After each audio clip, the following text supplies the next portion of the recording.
5 papers will be presented in this session.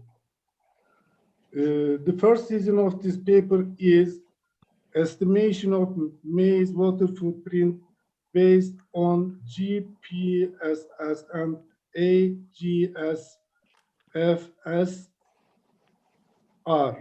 created database. This paper will be made as Parisa Kakwan, Hadi Ramazani, Etadali, Faraz Gorgin Pave. Now, the first of this paper is estimation of maize water footprint based on GPSS and GSFSR created data set, and will be presented by Faraz Gorgin Pave. I invited the valuable scientist to the microphone to present his presentation. Here you are, Mr. Pave. Thank you very much for your presentation. Thanks from you. I should start. I am listening. We are listening now. Okay, thank you very much. My name is Faraz Gorgin Pave, and I am going to talk about estimation of maize water footprint based on GPCC and AGCFSR graded data sets. Ms. Parisa Kakwan and Professor Hadi Ramazani are the other two authors of this paper. Well, the lack of data in space and time scale may be a great challenge to water resources managers. The number of synoptic stations and their accuracy may not be always acceptable, especially in some regions that there are no close synoptic stations. By the accurate estimation of weather and climate parameters, land use plan can be more efficient. On the other hand, there are satellite and subsequently the remote sensing techniques which provide a wide range of locally, regionally, nationally, and globally data with a minimum time and price. These data can be used in many fields such as agriculture and natural resources management, flood degradation, drought, climate change, soil and air pollution. But especially in this study, we use these data to estimate the crops' water requirements. First time the concept of water footprint, or as it's short, WF, was introduced by Hoekstra in 2003 as an indicator of the allocation of freshwater resources to different sections of production of a process. Since then, there was a great focus on this concept. Simulations models, on the other hand, have been developed recent years, especially in estimating the water requirement of crop yield and other crop parameters. Despite huge progresses on them, they have several issues such as highly requirement of input data and the information about the crop growth of a specified location of each crop. In 2009, the aqua crop developed by FAO, which addressed these limitations. The model is a multi-crop model which provides a good balance between robustness, simplicity, and output accuracy, which can be used for large number of crops. In this research, two data sets were used to estimate the WF of maize in one of Iran's provinces, the Qazvin province. Results were evaluated by the synoptic station in the province. Data from data sets and the synoptic stations were used to calculate the WF's parameters. The study area of this paper, of this study, was the Qazvin province with this location and this area. The Qazvin plain is located in this province, which is the largest plain, the Salt Lake Basin in Iran, and with the largest cultivation area of various crops. The climate of this province is arid to semi-arid, and it has relatively warm summers and cold winters, with 40 degrees Celsius and 300 millimeters mean annual temperature and precipitation. In the Qazvin plain, wheat, barley, corn, maize, alfalfa, tomato, and canola are the main irrigated crops. Maize is responsible for 42% of the production in the plain, according to the Agriculture Jihad Ministry. And this is the location of the province in Iran. The concept of WF is consisted of two elements, which are the blue WF and the green WF. The blue WF is the volume of the water which is used in the production of crops. It is also known as net water requirement. On the other hand, the effective rainfall, which is stored in the soil and supplies crop water demand, is the green WF. These two elements are determined as below, and this table helps us to calculate these WFs. Data sets for estimating the WF parameters, two data sets, GPCC and AGCFSR, were used for 30 years, and also the synoptic station in the Kazvin province. The GPCC and the AGCFSR's some features are represented here. In this study, in order to compute the actual evapotranspirations or other crops features and parameters, the aqua crop model version 5 were used. This model was introduced by FAO that simulates yield and biomass in relation to water available plants that's introduced by Durenbos and Kesam empirical relation. What we have done in this study was that we gathered data from the synoptic station, then we gathered data from the two data sets. After that, we calculated the weather parameters by aquacrop model, and finally we calculated the WF. Then at last we used these data and information to evaluate the synoptics, evaluate the data sets with the synoptic stations. And the green WF and the blue WF of maize estimated by the synoptic station and the GPCC data sets are here, and the amount of RMSE and ME are for green and blue respectively are represented here.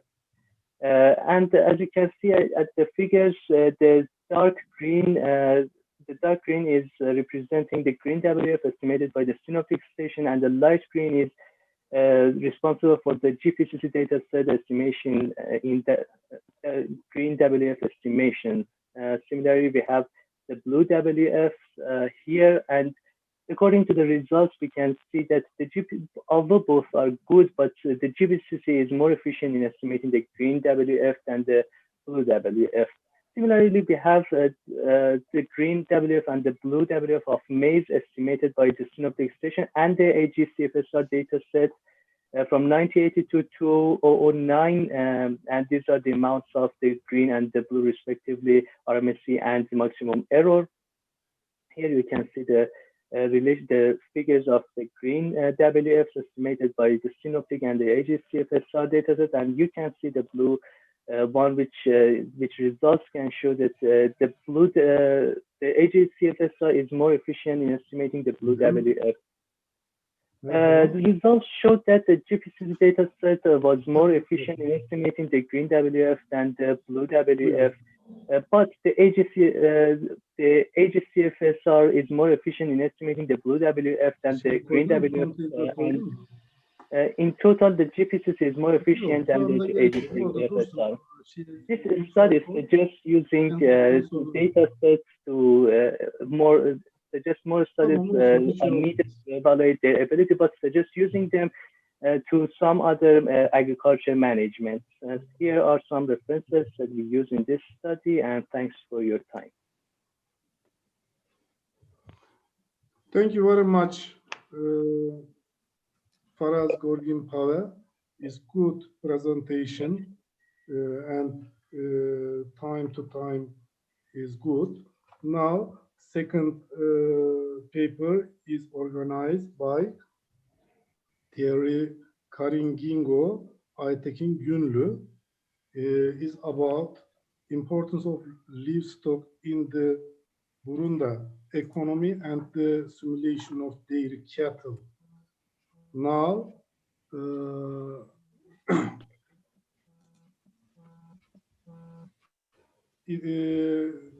this paper will be presented by Aytekin Günlü, okay? Deniz. Efendim? Pardon? Aytekin Günlü is... Mustafa Hocam, Efendim? Aytekin Günlü hocamın yerine Tere isimli bir arkadaş gelecek ama şu anda onunla bir bağlantı sorunu yaşıyoruz. Onu tekrar bağlamaya çalışıyoruz. İsterseniz bir sonraki sunuma geçelim. Now it's absent. Now the third presentation is about development of opportunities for livestock and dairy cattle production in Uganda. It is made Deniz Vaisva, Aytekin Günlü, Bırakmat. This paper will be presented by Deniz Vaisva. I invited the valuable science to microphone to present his presentation. Here you are. Thank you. Deniz, here you are. Deniz. Yes, I'm connected. Yes. Okay. Here you are. Thank you very much. Yeah. Good afternoon, everyone. Yes. I'm going to take you through the development opportunities for livestock and dairy cattle production in Uganda. It's just a review of dairy production in Uganda. The paper was organized by Kingulu, Black Mati, and Dennis West. Uganda is located in East Africa, and it's 800 kilometers from the Indian Ocean. Uganda as a country, it has a total land area of 241,551 kilometers squared and receives an average temperature of 16 degrees to 30 degrees centigrade. It also receives rainfall of 750 to 2,100 milliliters, with a population of 44 million people, which grows at a rate of 3.3%. Uganda's economy grows by 6.5% annually, and the economy consists of three sectors. We have the service sector, which contributes 43.3% to the total gross domestic product. The agriculture, forestry, and fisheries, which contributes 21.9%. The industry sector, which contributes 27%, and then taxes on produced goods that contribute 7.7% to the total gross domestic product.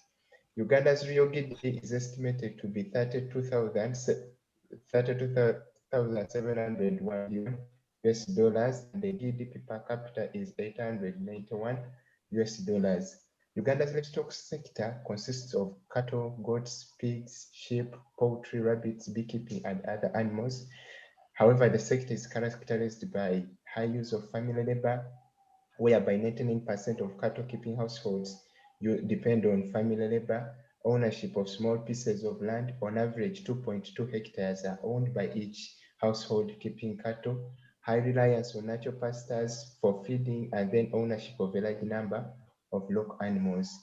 In Uganda, currently the total cattle population is estimated to be 14 million. Sheep population estimated to be 4 million by 2008, according to data provided by Uganda Bureau of Statistics.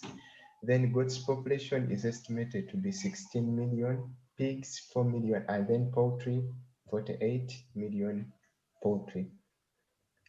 In Uganda, cattle products alone contribute 73% to the gross value of all livestock output. Uganda's cattle population is dominated by local breeds that contribute over 93.5% to the total cattle population.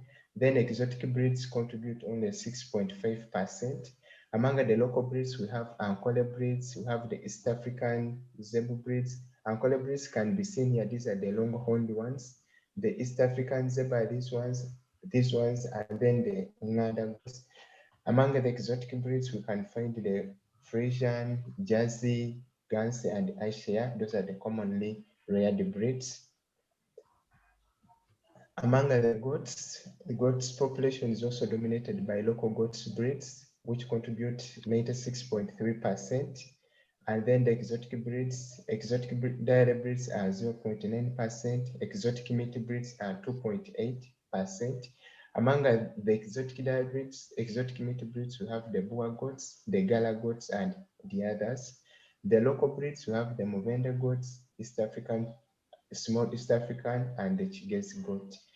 Uganda produces 49,910 tons of goat's meat and mutton combined, and annual per capita goat's meat consumption is estimated to be 0.9 kilograms, while mutton consumption is estimated to be 0.3 kilograms. In Uganda, pig farming is also carried out, whereby farmers rear a number of breeds, which include Landrace, large white, Duroc, Hampshire, light black, and Cambro breeds. Uganda produces over 24,000 tons of pork every year, and per capita consumption of pork is 3.2 kilograms. Poultry farming, 40% of households in Uganda raise chicken, and 12% of these are exotic breeds, 87% are the local breeds. Uganda produces over 0.9 million eggs, which are valued at 36 million, and annual per capita egg consumption is 22 eggs. Uganda also produces 65,000 tons of chicken meat, which are valued at 87.7 million US dollars, and annual per capita consumption of chicken meat is 1.8. Among the benefits derived from livestock in Uganda, we have contribution to food security and nutrition, social functions like payment of dowry, then contribution to crop production through the use of fertilizers, generation of income and accumulation of wealth. Then contributions to the economy, Uganda contributes to employment and livelihood, alleviation of rural poverty, contribution to the national GDP, and contribution to the export value. Among the factors responsible for the current outlook of Uganda's livestock sector, we have high poverty levels, which contributes to the small herd population reared, income inequalities, demographic structures whereby 68% of the population is believed to be below 25 years of age. Let's briefly look at Uganda's dairy industry alone as a sector. Uganda's dairy industry grows at a rate of 7 to 10%, and milk production in Uganda is still below its production potential, where annually only 2.04 million tons of milk are produced. However, Uganda has the potential to produce over 10 million tons of milk. As we shall see ahead, because of the challenges it faces, that's why the potential is not met. Annual per capita consumption of dairy products in Uganda is 58 liters, which is way below the 200 liters recommended by the World Health Organization. The largest part of Uganda's population consumes raw and processed milk, and only 36% are able to buy milk on a daily basis. When it comes to consumption of dairy products, yogurt is the most consumed product. Butter and cheese are not frequently used products, and only 7% of the population frequently use butter. More than 80% do not use butter at all, and then 4% use cheese, while 75% do not even know how cheese tastes. Among the problems facing Uganda's dairy industry, we have high milk production cost, which is a liter of milk in Uganda is estimated to cost around 0.13 to 0.16 US dollars in production. Then low milk prices. After producing at 0.3 to 0.13 dollars, milk is sold at just 0.08 US dollars. You see, it's not economical to the farmers. Then we have insufficient market for milk. The domestic market takes up only 12% of the total milk collected. Then long chain of actors in the milk marketing, and then limited statistics on the performance of the dairy sector. Low productivity of the animals is also a problem. The solutions to these problems the government has put in place are increasing policy focus on infrastructure development, research and development. The government should support farmers by offering credits, should organize dairy farmers in the form of cooperatives and associations to create market for the produced milk, and then establish rural milk collection and cooling infrastructures. The government should also provide vaccination programs and veterinary drugs subsidies programs so that farmers can afford the veterinary services. Then implement crossbreeding programs and training farmers on livestock production and other production science. Then develop new, monitor and strengthen the existing institutions that provide credit, animal health and breeding services. Thank you for listening. That's a brief look at Uganda's dairy production and livestock production at large. Thank you for your time. Thank you very much, Denis Vashva. welcome. It's good presentation. So thanks. Thank you. Now, third paper is presented by Recep Yavuz. It's paper called about the effect of Hifentra cunea druri on the maize, hide, and cob. I invited the valuable scientist, Dr. Yavuz. Here you are.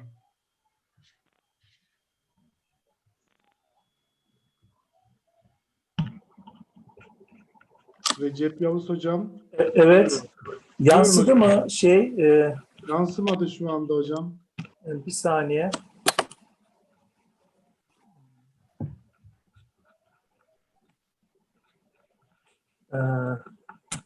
Evet.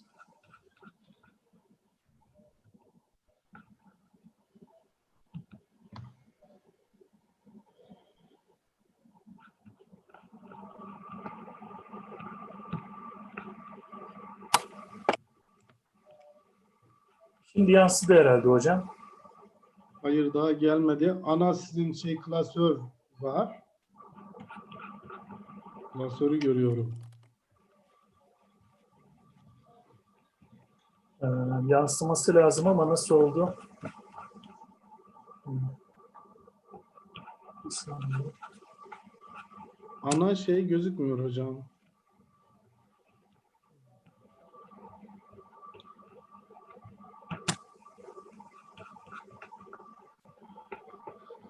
Masa üstünde açın. Ondan sonra yansıma geçin hocam. Masa üstünde açtım. O zaman Zoom programında ekrana vermeniz gerekiyor. Şu masa üstünde açık ama şimdi geldi hocam. Geldi mi? Evet. Teşekkür ederim hocam. Buyurun. Ben Türkçe devam etmek istiyorum başkanım. Olabilir. Buyurun. Evet. Benim konum Hifentra cunea'nın Mısır'daki mısır bitkisinin boyuna ve koçanlığa yaptığı etkiyi, verdiği zararı anlatacağım. Konum bu şekilde.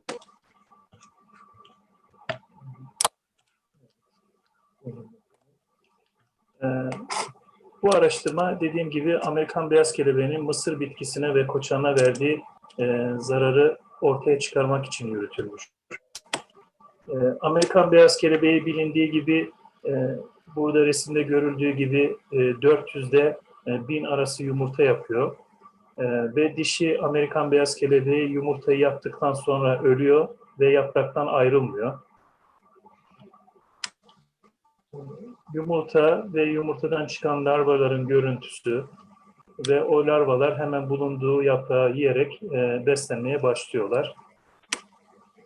Bu araştırma Düzce'de 2020 yılında 265 nolu parselde yürütülmüştür. Tohum olarak Dekalp'in 6777 mısır çeşidi kullanılmış ve 2 Temmuz 2020'de ekim yapılmıştır. 6777 mısır bitkisinin normaldeki görüntüsü, sılajcık mısır çeşidi. Bu sılajcık mısır çeşidi yeşil sarı gördüğümüz renklerde çizgili alanlarda ikinci ürün olarak Haziran-Temmuz ayında ekilebiliyor. Düzce'de ve çevresi de bu kapsamda. Yetiştirme periyodu boyunca yabancı ot kontrolü, gübreleme, 2 kez sulama yapıldı.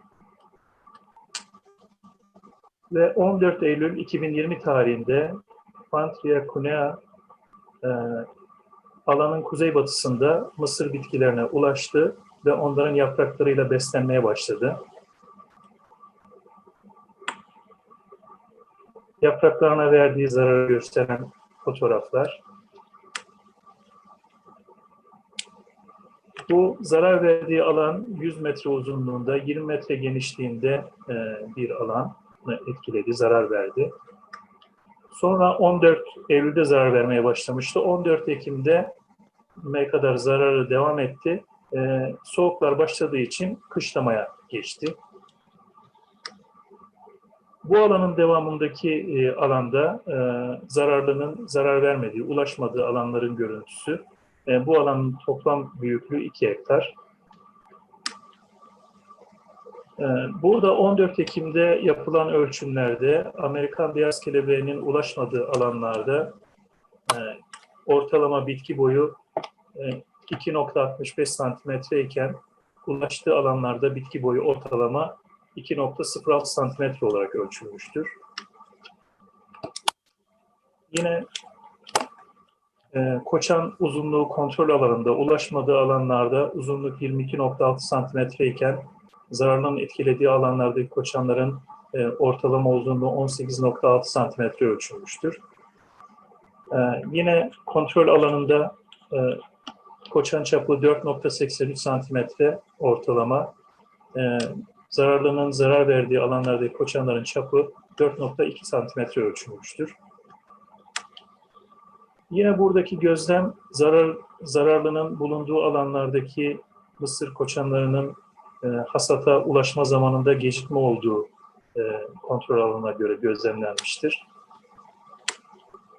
Elde edilen sonuçlara göre Amerikan beyaz kelebeğin ulaştığı alanlarda zarar verdiği alanlarla vermediği alanlar arasında istatistik olarak önemli farklılık bulunmuştur. Bu çalışmayla ikinci ürün ekilen Düzce ve benzer ekolojilerde Amerikan beyaz kelebeğine karşı mücadele yürütülmesi gerektiği değerlendirilmektedir.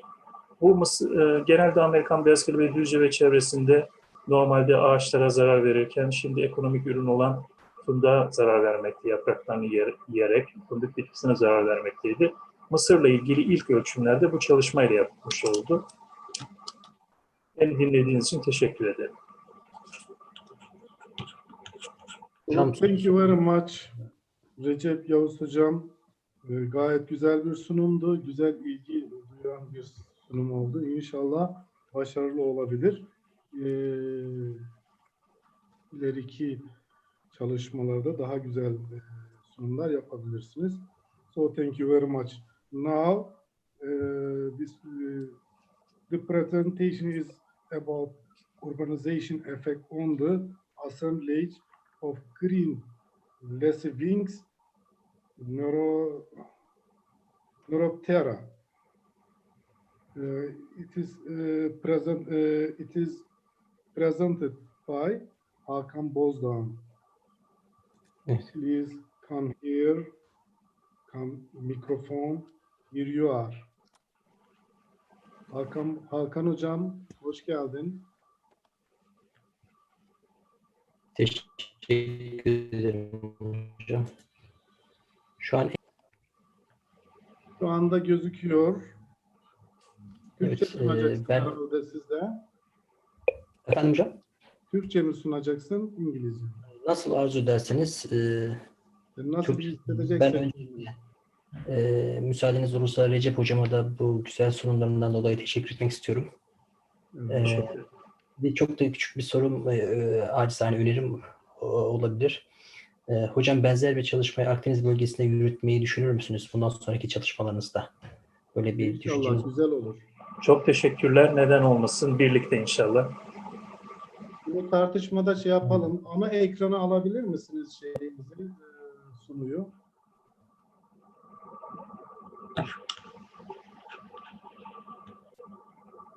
Please full screen in the map. Hakan Bey, sesimi alıyor musunuz?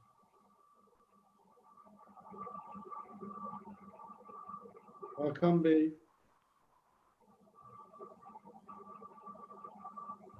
The noise is absent.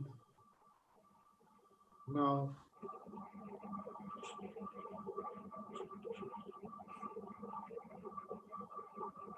Organizasyon komitesinden kimse yok mu? Hocam duyuyorum ben sizi.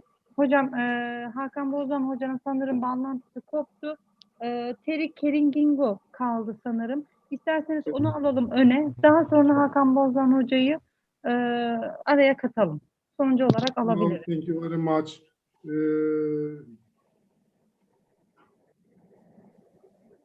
This paper is important of livestock in the branch economy and Burundi economy, and the situation of dairy cattle is prepared. Diğer Keringingo, Aytekin Günlü. Now, dairy Keringingo is presentation. Here you are, Mr. Keringingo. Thank you very much. First, excuse me for the technical problem I got. Yes, so I am very sorry. Dear leaders and gentlemen, good afternoon. First, I thank you for giving me the opportunity to participate in this international Congress. My name is Thierry Kengingo, as you said. It's with me great pleasure to share with you the importance of livestock in Burundi economy and the situation of dairy cattle. We are going to see together the introduction, general situation of livestock in Burundi, the socio-economic importance of livestock in Burundi, the situation of dairy cattle. Our country is a republic. It is in the East Africa. We have 11 regions and 18 provinces. Our climate is humid tropical. We have a population which turned around 12 million. Our political capital is Gitega. Our official language is French. Our mother tongue is Kirundi, and the other language we use is English. We celebrate our Independence Day on 1 July. Agriculture and livestock are the main activities. The main economic sector in Burundi are currently agriculture and livestock, industry and crafts, forestry and energy.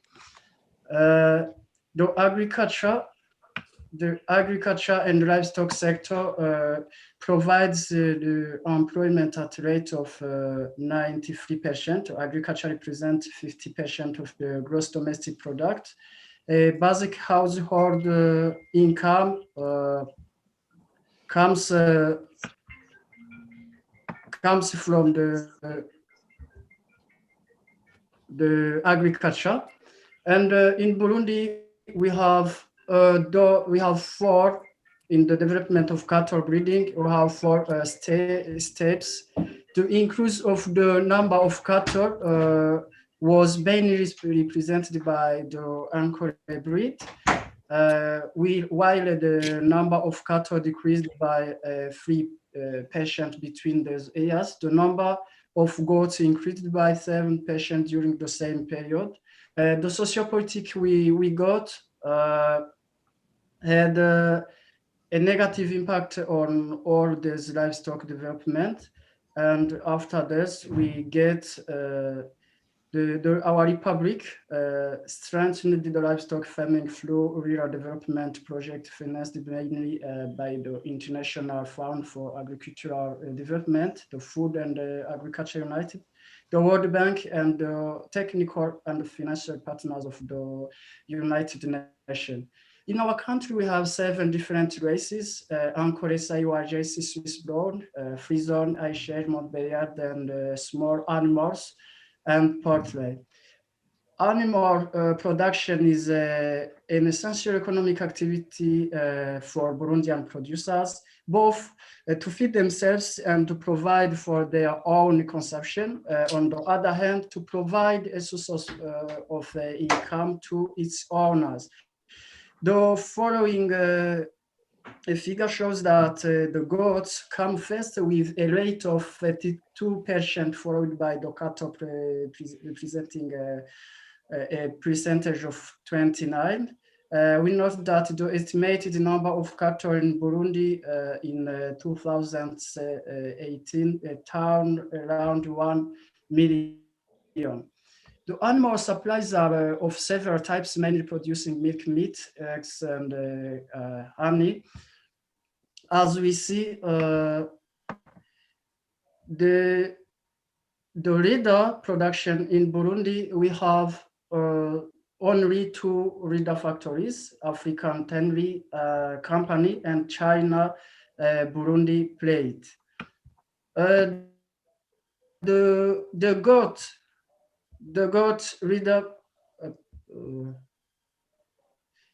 After the goat leader, we have also the fertilizer production. The animal is used for the workforce, draw power, social role of breeding, heat, energy provider, and we have also fishing and arts. In Burundi, the main problems encountered in cattle breeding are the insufficiency of poor quality of grazing land, lack of capital lands, and investment in breeding, existence and lack of control of animal disease, insufficient qualified technical veterinarian, lack of an efficient marketing system for livestock product, the economic and political instability. For the income rate, we have the rate of 47%, which coming from subsistence agriculture and food production, and the employment rate is 93, which is coming from agriculture and livestock. For the most part, the common types of livestock enters only 5% of the gross domestic product. And it is reported that the contribution of the livestock sector to Burundi economy in 2007 was around 86 million USD. And at the market level, cow traders pay $2 of tax per animal. There is a slaughter tax of $3 per cattle and $1 per the small animals. Leather export is a new activity in Burundi economy. The export of livestock product to Burundi is only leather. And about import, it consists of milk and dairy products representing approximately 62% of the total imported value within Burundi, and more product import. We have also the imports of meat. This part is about the situation for dairy cattle. In Burundi, we have 3 main milk producers: Isabu Station, a household in rural areas, and the breeders which are around the capital. The milk consumption per household per year is 41 liters, and the milk consumption per person per year is turned around 8 liters, which represent 2 liter consumption. Here in the Mahwa Zootechnic Station, the cluster between Saiwa and Aisher gives good results. And during the dry season, we have the cube, which is decreases because of there's no fodder. The main problems encountered in dairy cattle breeding, you have lack of evening milk market, the insufficient market, expensive to deliver milk to consumption center, high transportation cost, insufficiency in the development of the dairy industry and the technology used, The milk being a perishable product, the production deterioration due to the interruption of the cattle chain from time to time. Dear readers and gentlemen, here I give you the conclusion and some suggestion. Burundi breeding represents traditional, extensive, and second main activity. Insufficiency of rangeland and the proliferation of diseases, lack of infrastructure and industry for processing livestock product, the country's economic and political instability, lack of knowledge about livestock economy and management, the less productive of the small animals product. I give some recommendation to the government and non-governmental organization. They should provide financial and technical support to the livestock sector. They should develop and contribute to the livestock product sector. They must promote the breeding of productive breeds. They should facilitate access to the market for livestock product. And to the breeders, they should respect veterinarian and veterinarians' advices. They should record all breeding activities. And for us, we have to do much studies about how to develop the livestock. I thank you so much for patiently listening to me.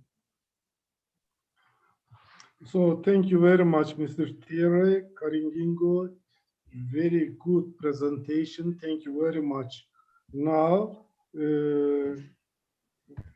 Hakan Bozdoğan is coming to presentation is about urbanization effect on the assemblage of green lacewings.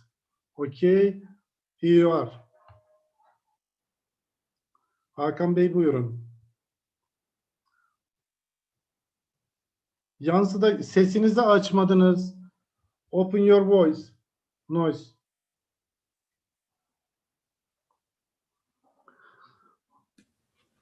Okay, is open. You can talk about English. You know, three scientists is know English. You know, Hakan İngilizce konuşursak daha güzel olacak. Thank you very much. Okay, I would like to thank for everyone. Now I'm going to present the presentation titled Urbanization Effect on the Assemblies of Green Lacewing Neuroptera, or we call it Chrysopida.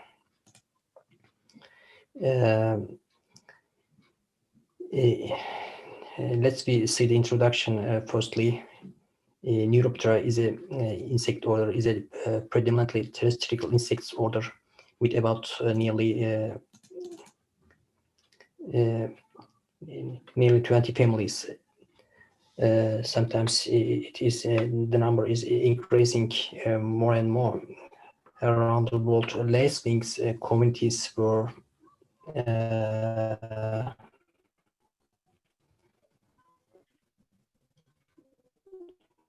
yes, lacewing communities were pointed as models to the researchers of the effect of the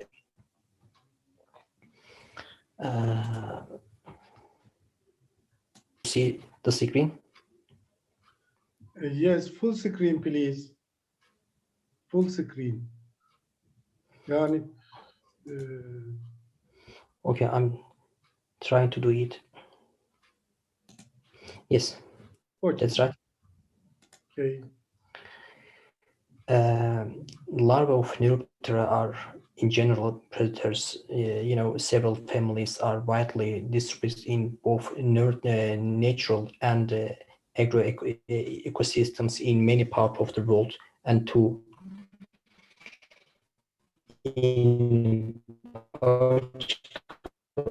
the Chrysopida and have attracted considerable attention as biological control agents for the potential control factors of several small arthropod pests. Currently, the Chrysopid comprises three subfamilies. apocrisine and crisine, and finally neurocrisine, we can see that all three are only weak supported by molecular and only the first is well defined on the basis of adults and larval characteristics. Systematics and comparative biological study to clarify the taxonomies they use in biological control systems. Green lacewings, we call chrysopid, are probably the best known, sorry for that, and studied family of this order, and are common across the globe with exception of Antarctica. Some of adult chrysopid genera feed on honeybee and pollen. In these lacewings, the dorsal crop diverticulum has numerous stretch and is filled with symbiotic yeast. These symbiotics provide essential nutrients that are deficit in the diet. Adults in a few genera are predaceous. In some species, adults emit a foul-smelling defense odor when they are disturbed. We can determine it's like that, the Turkey is a hidden paradise for us, and it is showing our study area on this map. On the other side, let's keep on the give information about the green lacewings insect groups. The green lacewing distribution is well studied in many countries, especially in Turkey. Insect fauna, including green lacewing, is very diverse and known in the industrial region, especially in industrial provinces such as Ankara, Istanbul, and Izmir. However, the distribution of green lacewings is still not well known in these industrial cities or provinces. Therefore, the objective of this study was to identify the different species that constitute the green lacewings fauna in an urban area in the East Mediterranean region of Turkey.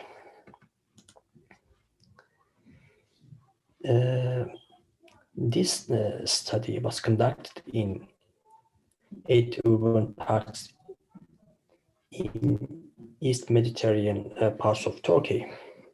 The average temperatures varied between 26 and 34 degrees, and the rainfall between 1,100 and 1,350 millimeters per year. The East Mediterranean part of Turkey also serves as a bridge, both geographically and biologically. They connect the Black Sea to the Mediterranean Sea and the grassland coastal region. They are 135 kilometers in length, with Mer Peak east we call Dirt Yol Horse.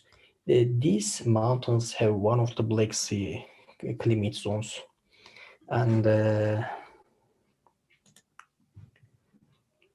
I would like to give some extra information about anthropogenic activities in the urban side. We focused that topic for generation in a nice hypothesis. Anthropogenic activities associated with urbanization index local impacts such as change in ecological composition, weather parameters, and has a great impact on the weather. And these changes in the ecosystem. Research studies indicate that intense urbanization has a great impact or effect on the weather and the regional climates, and therefore more studies are needed to evaluate the possible relationship between urban growth and local regional change with our insect groups called Chrysopid family. The increase in the urban area of the East Mediterranean of Turkey also had a direct relationship with the understand the effect of the urban growth on its microclimate and ecological mechanisms related to the urbanization process observed. The aim of the present study was to identify the different species that constitute the sandfly to the chrysophyte fly in the species urban area.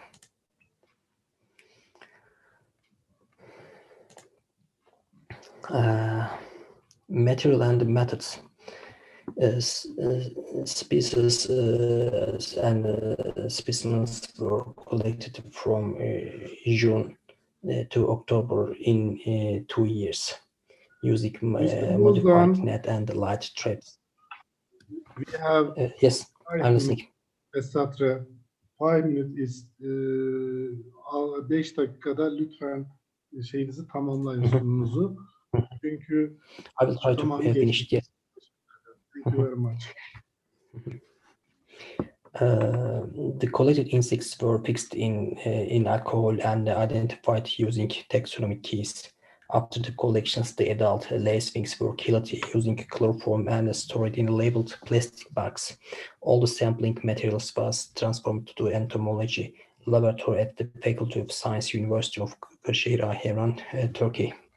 And finally, collections in the urban parks yields 341 adult specimens and nearly 1,000 immature forms distributed in 5 genera: Chrysophyte, Dichrysophyte, Nineta, Italocryza, and Rexa.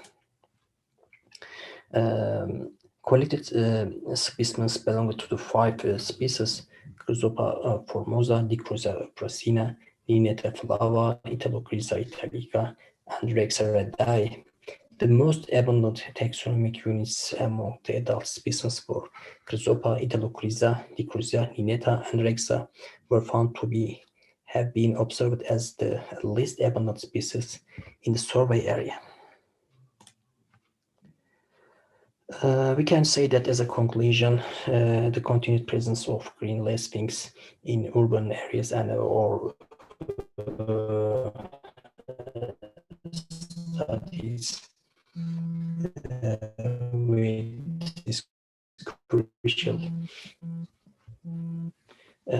And also we can, your internet connection is unstable.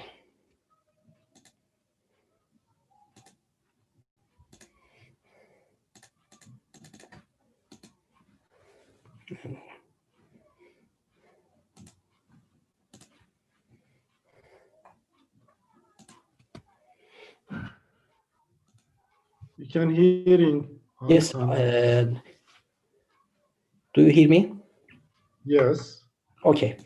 And I'm going to complete that as quick as possible. As a conclusion, we can say that there's a strong relationship between the morphometric characters and the habitat types in the lacewings. It could be a type of homology in the taxonomical researches in the most of entomological topics, including genital features. Thank you for your attention. If you have any question, I could explain, I could answer. Thank you for your attention. So thank you very much. Now all presentation is complete. Now, are there any questions for conclusion?